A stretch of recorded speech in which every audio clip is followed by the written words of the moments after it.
Okay, so now the next thing we wanted to do was kind of talk about, questions that you guys might have about the problem statement. Where'd my problem statement go? It was here. Someone took my problem statement.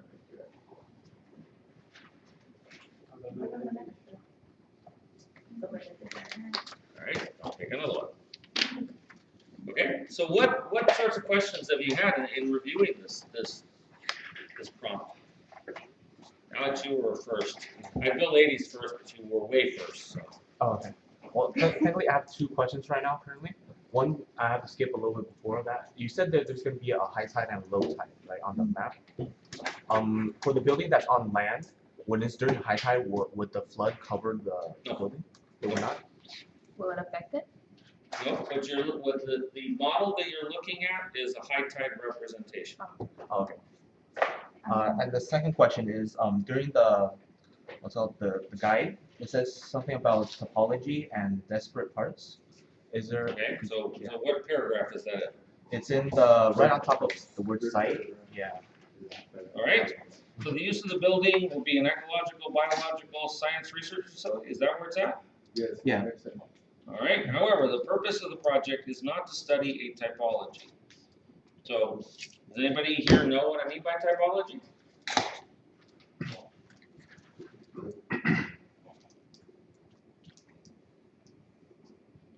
Actually, it's not me that wrote that. That's Mark's, right? I think that's Mark Allen's writing. See, here's the interesting thing is the only person that's asked this question is Alex.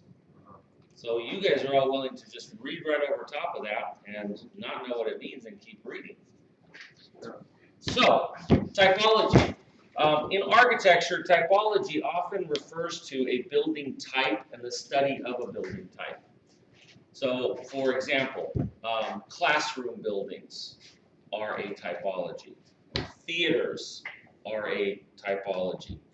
Hospitals are a typology in architecture. Okay, so this project is not about becoming an expert in laboratories. You guys are in your, at best, second year. You can't possibly learn to design a laboratory in a truly functional sense. That's not expected of you, okay? We're using the lab as a vehicle for learning about the next part, which is how do you bring together, right, all of these separate and disparate pieces into a harmonious composition. Okay. Does that answer your question, Mr. Gunn? Yes. All right, Natalie, you had a question. So what appropriate examples to look at would be like Lloyd's of London and the Pompidou Center? Are those appropriate examples? Maybe. Can you give us examples? Those are examples. Those are examples. More examples. More examples of what? Other high-tech architecture. We'll be talking about that more in probably the next 2 classes. What I will refer you to is, believe it or not, Star Wars, Star Trek, and other science fiction genre movies, Avatar.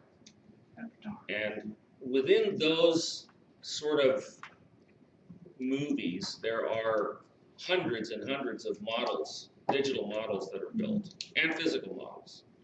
Okay, and that genre of movie, right, and that genre of sort of that topic, right, that very often has certain characteristics. Right now, that is so far away from what you guys are doing that it's really not an appropriate question. Right now, you guys are trying to learn to adapt a pattern that you generated without knowing anything about this site or how the pattern related to it. You're trying to bring those things together. And then you're trying to take what is inside of this prompt as a series of uses and spaces and find out how that pattern, when it's superimposed onto that site, can start to generate a master plan.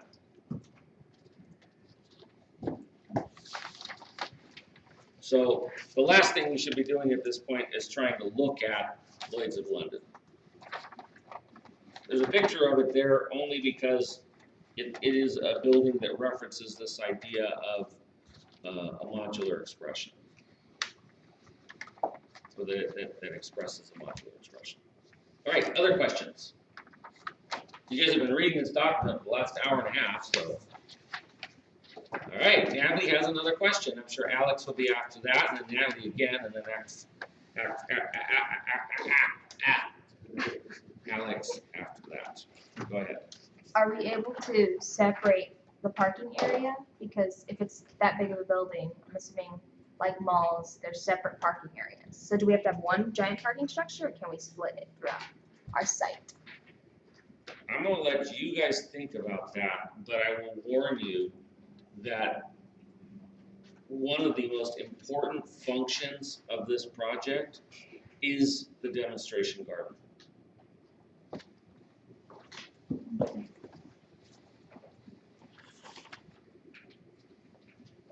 And that can't be, we can't break that apart either? It has to be one enclosed space? Demonstration garden?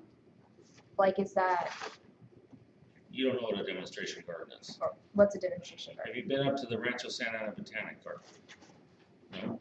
You might Well, I've have. seen it, well, Or have you gone to, the Huntington Gardens? Those are demonstration gardens.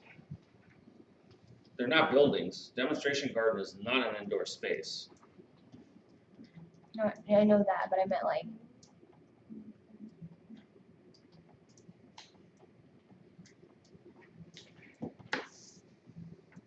I'm gonna jump out and I'm gonna throw something out there. If you're gonna try and convince me that the most important thing is the demonstration garden, and yet you're gonna sprinkle buildings all over and the leftover space is the garden, you're not gonna convince me. That just tells me that you approach this from the standard Starkitect bullshit point of view, okay? And that the buildings are the most important part, not a harmonious relationship between the two. So, are the buildings important? Yes. Is the garden important? Yes. Which one's more important? Yes.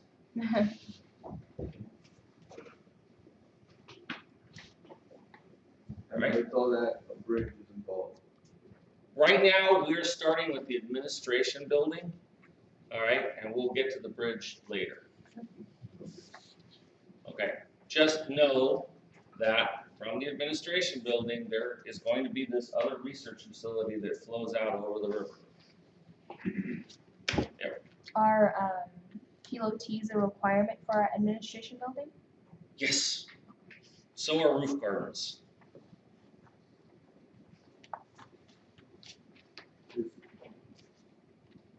I think you're probably. Now, hold on.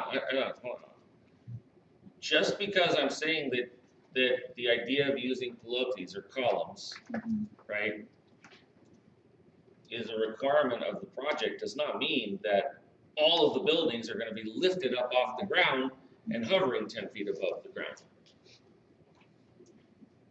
Could I at random walk under the Villa Savoie anywhere I wanted to and close my eyes and just walk around under it? What would happen if I did?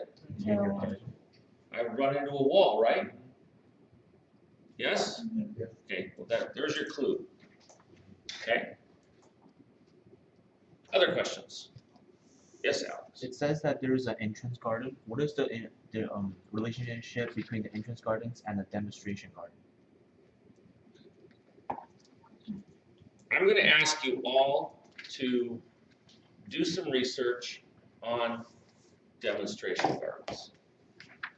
I am going to suggest to all of you that you take a nice Saturday afternoon drive over to Claremont and you go into the Rancho Santa Ana Botanic Gardens. I think it's free. $6. Oh, it's $6? It used to be free. Used to be free. Now it's $6. What's the name of the garden? Rancho Santa Ana Botanic Garden. It's above the colleges, above Foothill. Rancho Santa Ana. It's just by the Claremont colleges. Isn't there like more than one college there? No, yeah, but it's like. There's only one garden called the Rancho Santa Ana Botanic Garden. I'll send Okay. you the address. Okay, thank you. In this modern day and age, Alex, if you pull out your phone and you turn on Google and you type in Rancho Santa Ana, at that point, it might even pop up. Okay? So, what do you guys think an entry garden is? Kind of like a formal, like when you're walking towards it, like a formal axial approach, something to look at. And like gather around. The word formal is a loaded word. Like Okay. maybe a path that leads toward the entrance, but like on both sides there is like small like maybe trees or. Yeah, gardens, often courtyards are gardens. Okay, and so an entry garden is a space that, for lack of a better term, the word formal can apply when you're contrasting it with the informal nature of a native demonstration garden. Okay, so a formal garden is a place not necessarily for nature, but for people. Mm-hmm. Whereas the native demonstration garden is a place for nature. It's a place for little birds and little rodents and snakes and insects and all of the other type of critters that live in that sort of coastal environment.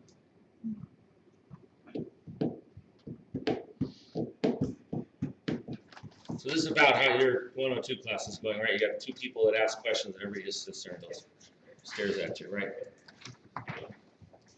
3 people, sorry. Oh, Batul has a question. Go ahead, Batul. Okay.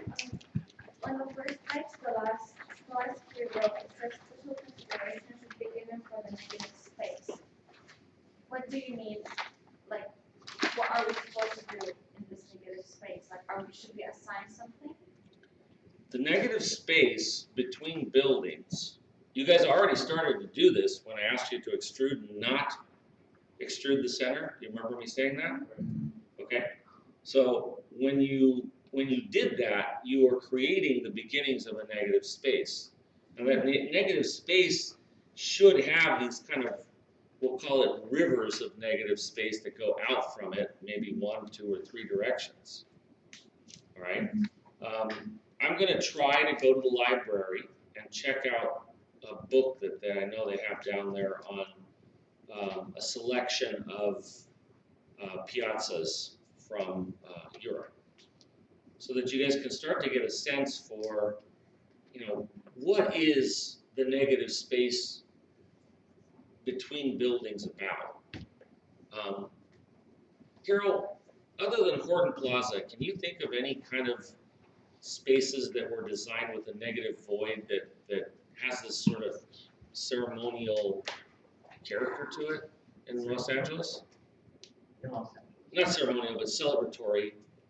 Somewhere in the Southern California area. Horton Plaza is the first building that came to mind to me, right? You mentioned Loyola. Yeah, the Loyola Law School was another one. Santa You can take them to Kenny's house. Santa Monica Place is another mall. Those are all exterior shopping gathering places. You start looking at like the about Pasadena, but Beverly Hills City Hall area, where Charles Moore tried to string the buildings together and created the plaza. Usually public spaces has those, I guess, ceremonial negative space. Yeah, I mean, I'm turning 55, and for the first time in my life, I got to go to Europe this summer, and I walked through all sorts of piazzas, right?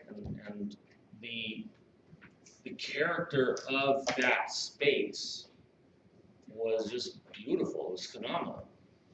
And we, most of our negative space is that leftover commercial space between blocks of buildings that we plop down all over.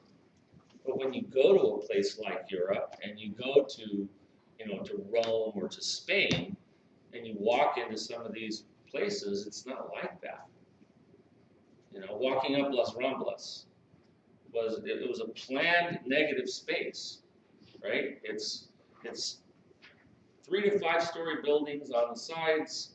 It is a modestly wide sidewalk. There is a 2-lane road going up each side, and then there is rows of trees and a pedestrian walkway up the center. That's a space that was literally carved out of the city. If you look at the aerial view of Barcelona, you'll find that every block, right, in the old district surrounding La Familia Sagrada, every building has a hollow core in the center to provide ventilation and stuff, but also they become sort of gathering spaces for, the occupants around them. And that's the part that we're going to kind of be looking at as we start to develop this building.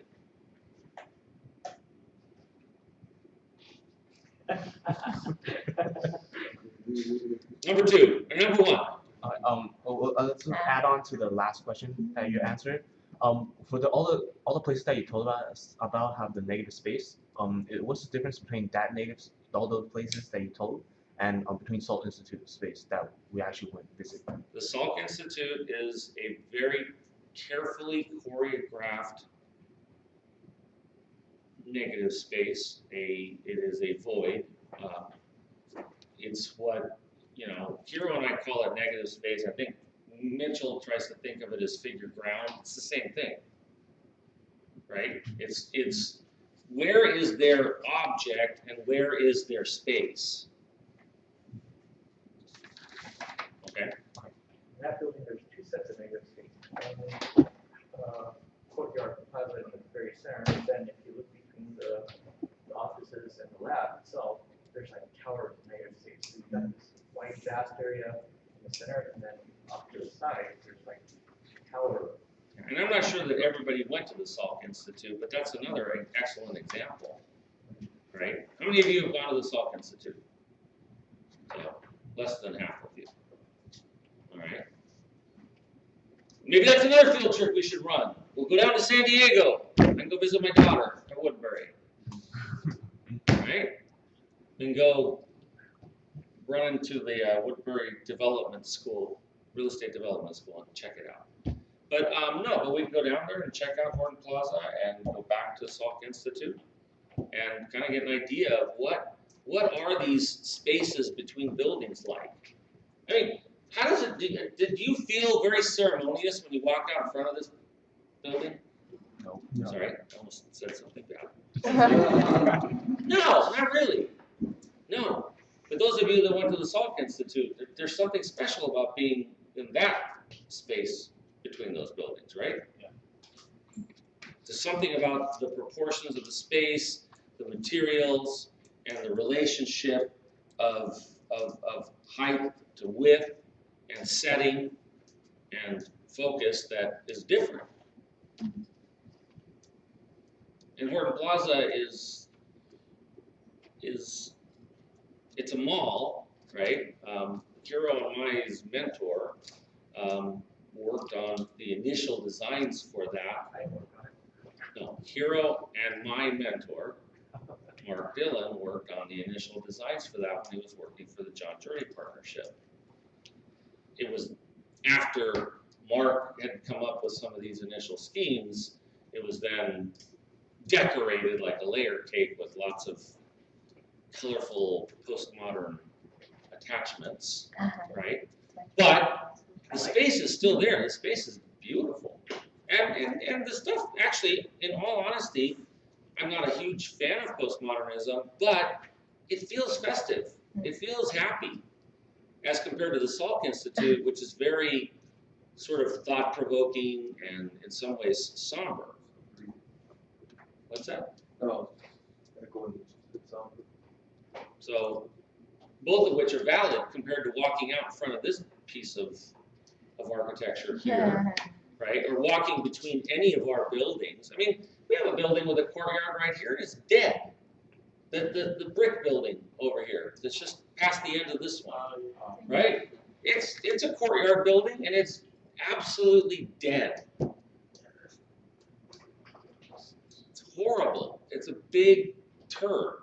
So the question becomes is, what makes the things different? So, all right, other questions? This video is probably massively long.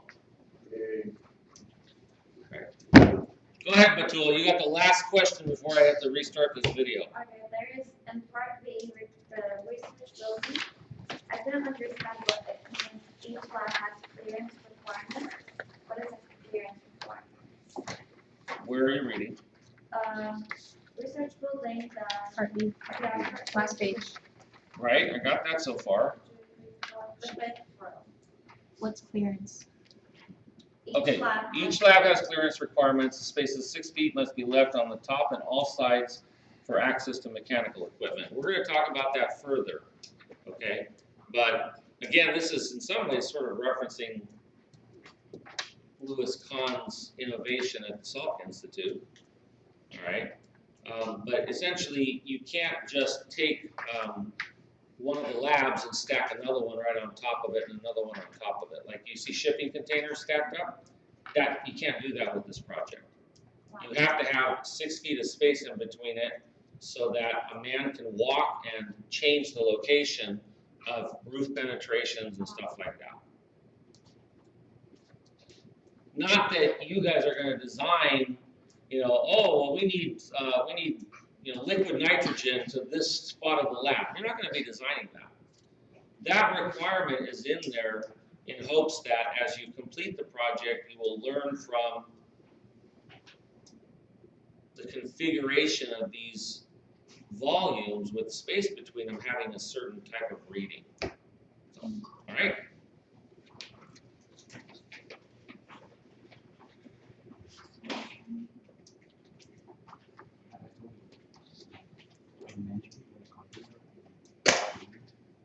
You make decisions.